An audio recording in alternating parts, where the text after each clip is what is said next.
श्री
कृष्ण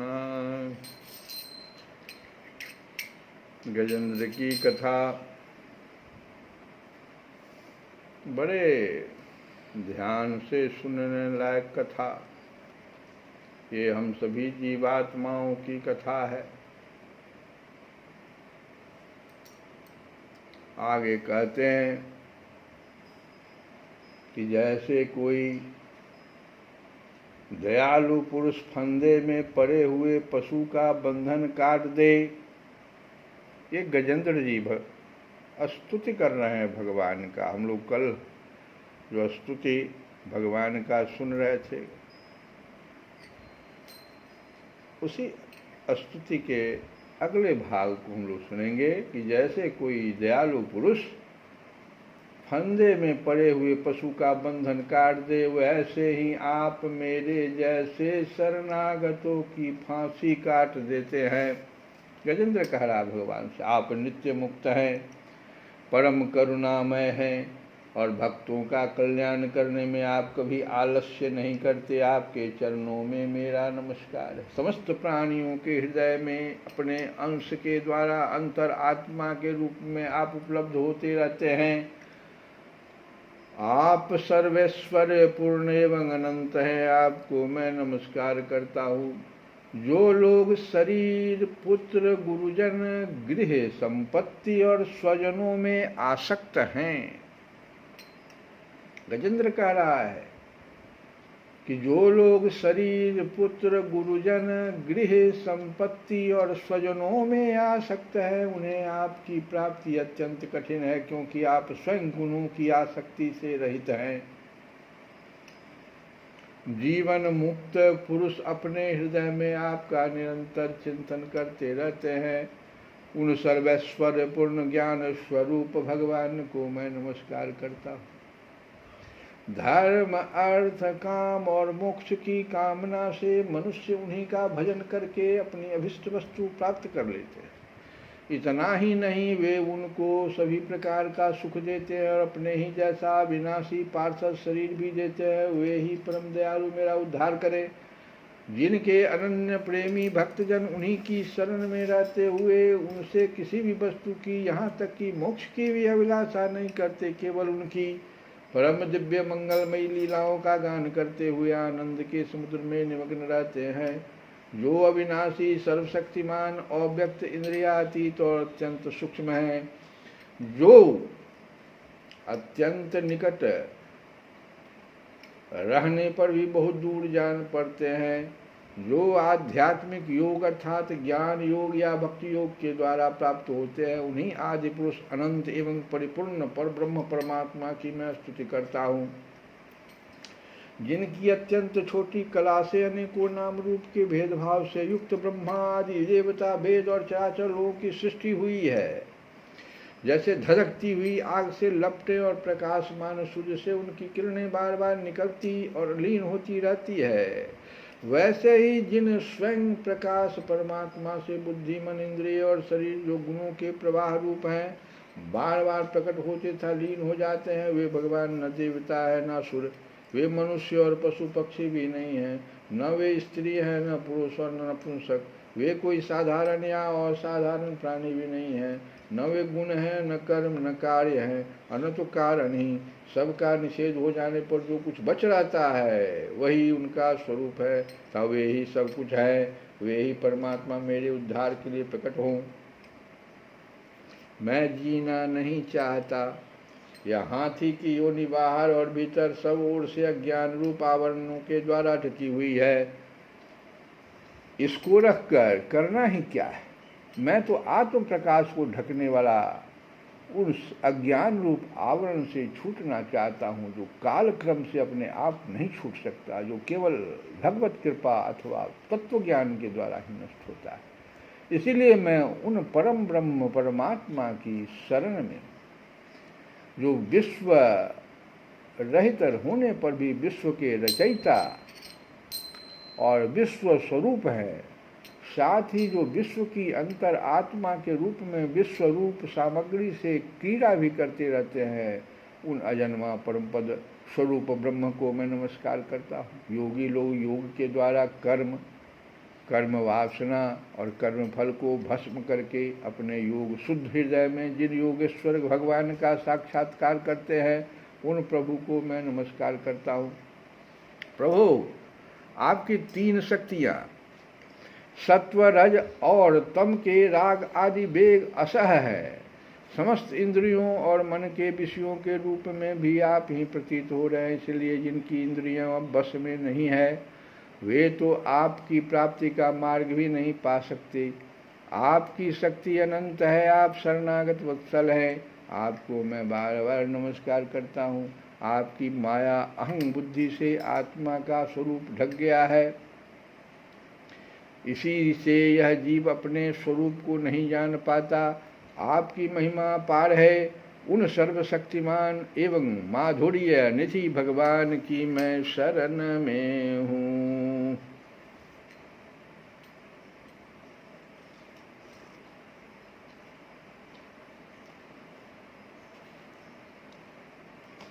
अब देखो, ये स्तुति तो यहाँ पर समाप्त हो गई है। अब हम लोग थोड़ा सा इस स्तुति को समझने की कोशिश करेंगे थोड़े से शब्दों में।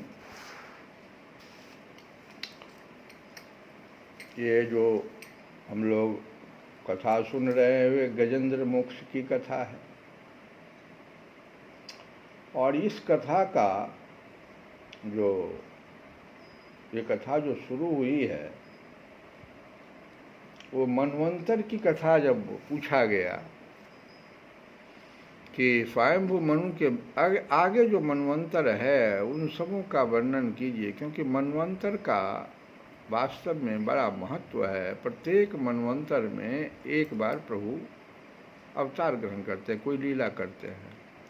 तो परीक्षित को यह पता था कि हम अगर मनवंतर की कथा अगर गुरु जी से पूछ देंगे तो इसी बहाने हमको भगवान के लीलाओं की कथा प्राप्त हो जाएगी। अब ये मनवंतर देखो, समझने की कोशिश करना थोड़ा, कि 4 युग होता है, और जब ये इन युगों का 1,000 बार जब ये युग बीत जाता है, जो 4 युग है, सतयुग, त्रेतायुग, द्वापर और कलयुग, जब इन सबों का 1,000 वर्ष 1,000 बार जब प्रत्येक युग जब 1,000 बार बीत जाता है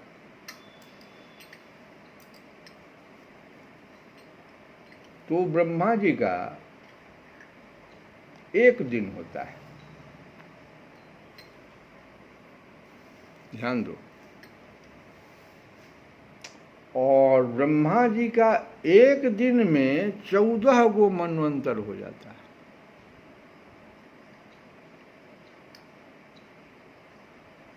हम अभी बताया कि प्रत्येक मनवंतर में एक बार भगवान जो है आते हैं, कुछ अवतार ग्रहण करते हैं, कुछ लीला करते हैं। अभी जो मनवंतर की कथा चल रही थी, गजेंद्र मोक्ष की कथा, उसमें भगवान आए गजेंद्र को मोक्ष देने के लिए।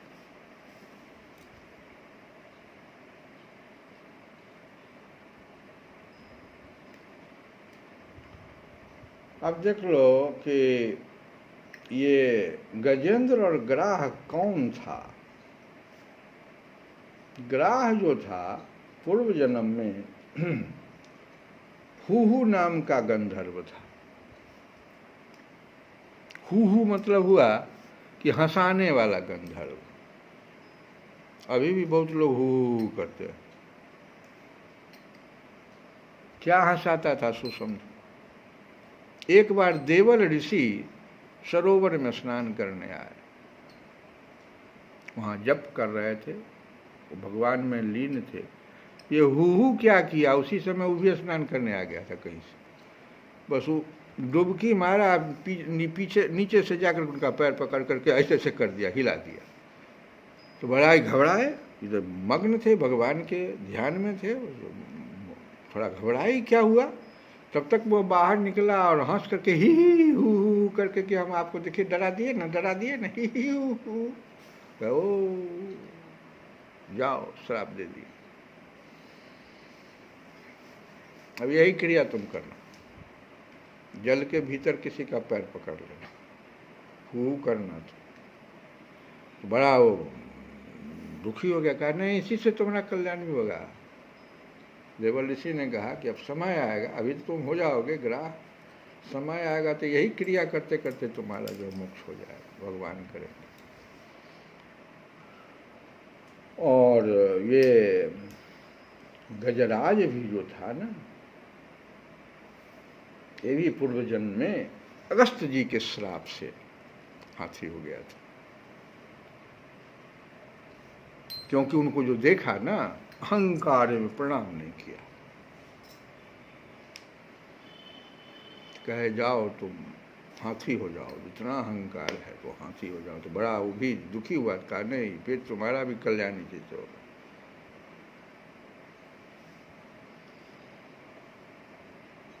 अब ये देखो, ये कथा कह क्या रहा है, ये तो तुम गजराज और ग्राह को समझे और मनवंतर भी समझे, और ये कथा क्या हमें शिक्षा दे रही है, आज के समय के लिए कथा क्या कह रही है, इसको समझना बड़ा जरूरी है। गजराज अगर प्यास बुझा लेता सिर्फ और चला जाता तो उसको कुछ नहीं होता। वो क्या करने लगा, जल क्रीड़ा करने लगा। जो हम लोग मोह में ग्रस्त होकर के और परिवार में क्रीड़ा करने लगते हैं, जल क्रीड़ा करने लगा, यही गलती हो गई उससे। प्यास बुझाने का काम कर लेता, कोई बात नहीं, और जब उसको ग्राह पकड़ लिया, ये जल क्रीड़ा जो किया, तो सरोवर के नीचे बहुत पानी में जो तूफान आया, तो वहां पर ग्राह बैठा, उसकी क्या हो रहा है भाई, कौन है जो हमारे शांति को भंग किया। और सो निकला तो देखा भाई गजराज है, बस पकड़ लिया पे। ओ बहुत क्रीड़ा कर रहे हो, काल पकड़ लेता है। बहुते क्रीड़ा करने लोगे मोहग्रस्त होकर परिवार में। तो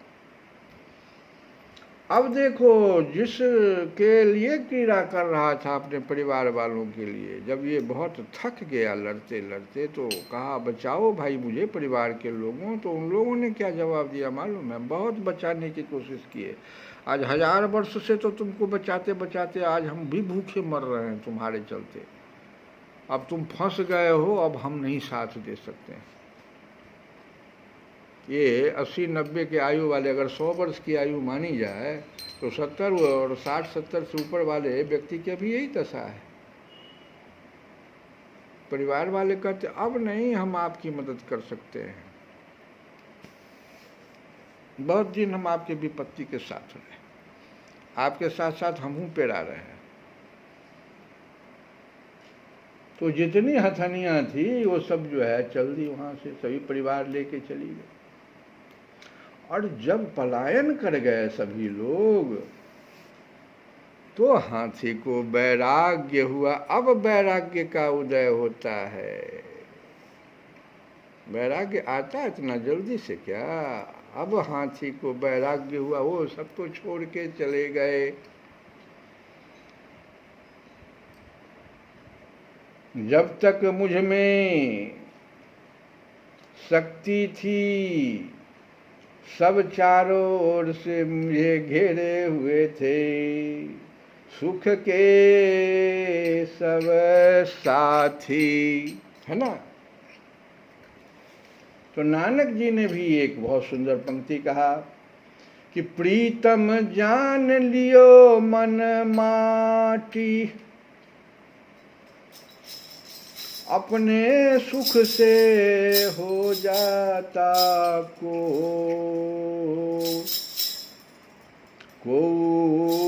काहू को नहीं, सुख में आन सब मिल बैठत, रहूं चहूं दिस घेरे। सुख में आन सबे मिल बैठत रहूं चाहूं, जिसी घेरे, चारों ओर से घेर के बैठा रहेगा। अब विपत्ति परी सब ही संग छोड़त, विपत्ति पड़े संग सब ही संग छोड़त कोहु ना खतने, प्रीतम जान लियो मन माही। ये नानक जी ने ये पद गाया था। हाथी को समझ में आ गया, और जब मृत्यु रूपी ग्राह पकड़ता है तो अब क्या होता है, वो जो है, जो छूटता नहीं उससे, जो मोह छूटता नहीं, अपने आप वो छूट जाता, वो छोड़ देता है उसको, वो वैराग्य ले लेता है, सब जब उसको छोड़ देता है। ऐसी स्थिति है गृहस्थों की, वो नहीं छोड़ता। गजेंद्र की तरह पुकारता तब बचाओ बचाओ, जब वो कहता, जब वो सब जवाब दे देता, परिवार वाले जिनसे मोह किए हुए था, कहता है कि हम तो तुम्हारे साथ हजारों साल से भूखे बचाने की कोशिश कर रहे हैं, अब हम तो प्राण नहीं न दे देंगे तुम्हारे लिए। अरे भाई चलते चलो, अपने बच्चों को लेके चल दिया, हंसनी छोड़ दिया। अब उसको वैराग्य हुआ। और जब ऐसी स्थिति आती है तो द्रौपदी की तरह उसका सुर उठ गया भगवान के तरफ। और देखो, हाथी था, उसको किसी का नाम नहीं पता था, इसलिए इतना बड़ा जो स्तुति सुने हो, किन्हीं देवता का नाम नहीं ले रहा है। एक देवता गए कहने ब्रह्मा जी से कि आप तो इस ब्रह्मांड के मालिक हैं, आप तो कम से कम जाइए। गजेंद्र तब से पुकार रहा है। ब्रह्मा जी ने कहा मेरा नाम कहाँ ले रहा है वो। और जब हाथी का सूंड तक खींच लिया, वो यहाँ तक थोड़ा सा, इतना श्वास लेने का सूंड इतना बचा हुआ था, तो हाथी देखता है, आँख थोड़ा सा छूटा हुआ था, तो हाथी देखता क्या है कि गरुड़ पर सवार होकर के भगवान आ रहे हैं, नारायण नारायण। तब वो नारायण को पहचाना, वो नारायण हरि कमलासन पर बैठे हुए कमलाकांत आ रहे हैं। तब वो नारायण को पहचान लिया और उन्होंने हाथी के सूंड को पकड़कर खींच लिया, भगवान आए तो। और जब हाथी के सूंड को पकड़कर खींचा तो ग्राह भी जो है उस हाथी के पैर को पकड़े हुए था। भगवान ने सुदर्शन से पहले ग्राह का उद्धार कर दिया। तो भक्तों ने पूछ लिया कि भगवान, हाथी भी पूछ लिया कि आप तो मुझे बचाने आए, पहले इसका उद्धार करिए। तो भगवान कहे कि मेरे भक्त का जो पैर पकड़ लेता है, पहले मैं उसका उद्धार करता हूँ। यह मेरे भक्त का पैर पकड़े हुए था, इसलिए पहले मैंने इसका उद्धार किया। दोनों शापित जो थे। तो ये जो कथा हमें है सबसे बड़े सूत्र की ओर, जो हमें ध्यान दिलाता कि अवध बिहारी हो, अवध बिहारी हो, हम आए शरण तिहारी, अवध बिहारी हो, हम आए शरण तिहारी, कनक बिहारी हो, हम आए शरण तिहारी, गिरिवरधारी हो,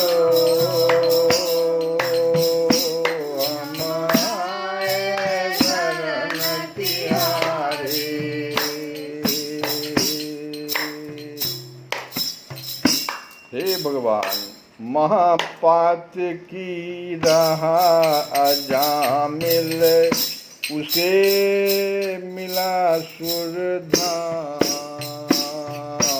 महापात की रहा अजामिल, उसे मिला सुरधाम। नारायण आ गए लिया जब पुत्र के अपने नाम। नारायण आ गए लिया जब पुत्र का अपने नाम। अरे नारायण आ गए लिया जब, नारायण आ गए लिया जब पुत्र का अपने नाम। संकट हारी हो आए शरण तिहारी, संकट हारी हो आए शरण तिहारी। अवध बिहारी हो आए शरण तिहारी। कनक बिहारी आए शरण तिहारी। गिरिवरधारी आए शरण तिहारी। गजेंद्र मोक्ष की कथा अभी आपने सुनी, उसको भी अब सुनिए। क्या ग्राह, जब ग्राह ने पकड़ लिया था, जब जल में गजराज ग्राह में युद्ध छिड़ा घन घोर।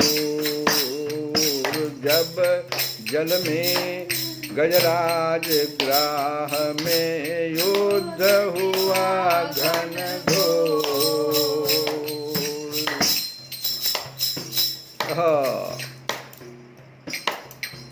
और हार गया गजराज तो बोला दौड़ो नंद किशोर। हार गया तो गजराज बोला दौड़ो नंद किशोर। अरे हार गया गजराज तो बोला दौड़ो नंद किशोर। तारा सुदर्शन धारी ओ आए शरण तिहारी। सुदर्शन धारी ओ आए शरण तिहारी।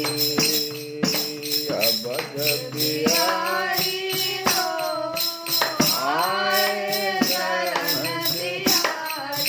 कनक बिहारी हो आए शरण तिहारी। महिमा बिहारी हो आए शरण तिहारी। श्री राम जय राम जय जय राम। श्री राम जय राम जय जय राम। ओ श्री राम जय राम जय जय राम। श्री राम जय राम जय जय राम। श्री राम जय राम जय जय राम। श्री राम जय राम जय जय राम। श्री राम जय राम जय जय राम। श्री राम जय राम जय जय राम। श्री राम जय राम जय जय राम। श्री राम जय राम जय जय राम। श्री कृष्ण गोविंद हरे मुरारे। हे नाथ नारायण